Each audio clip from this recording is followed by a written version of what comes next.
So let's deal with the bottom box of the post and store layer in the architecture picture, the detailed calculation engine.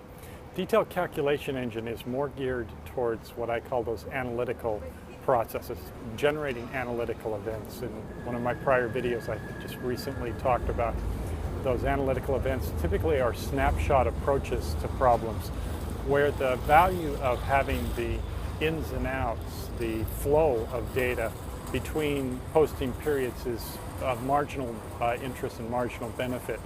It generates more data for us to manage, and yet doesn't provide that much value in actions we can take relative to that data.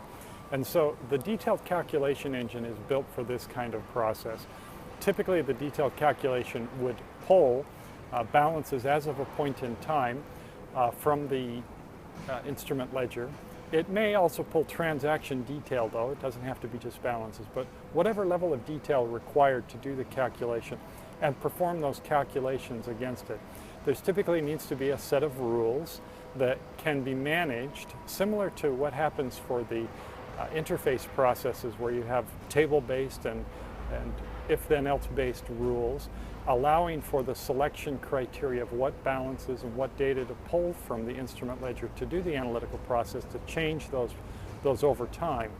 That process then, because we're maintaining the instrument ledger at the lowest level of detail needed for all reporting processes, or all practical reporting processes. Remember, I did say there could be instances where we need to maintain two instrument ledgers because the volumes involved we have to aggregate in some way.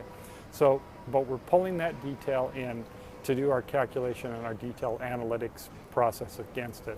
We're not doing the reporting in the detailed calculation phase. We're simply generating analytical events and creating the analytical outputs that are needed.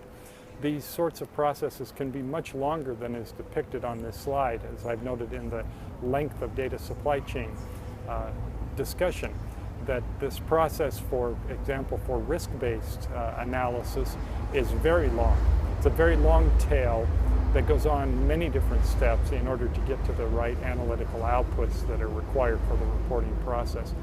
The outputs from this layer, in some instances, if they're purely snapshot-based and don't have other interest for other purposes, other analytical process purposes, they may feed directly out to the reporting layer. There may not be any need for them to go back into the instrument ledger. There can be other instances, though, where the data from the detailed calculation engines are of interest for other reporting processes and need to be integrated with our instrument ledger detail in some specific way. Building that interface back into the instrument ledger and posting those in some way in the instrument ledger if a posting process is needed is another way of increasing the effectiveness and use of the instrument ledger, and building in that, using that built-in integration layer that goes with an instrument ledger that allows us to then not have to do that integration work of different data types in the reporting layer.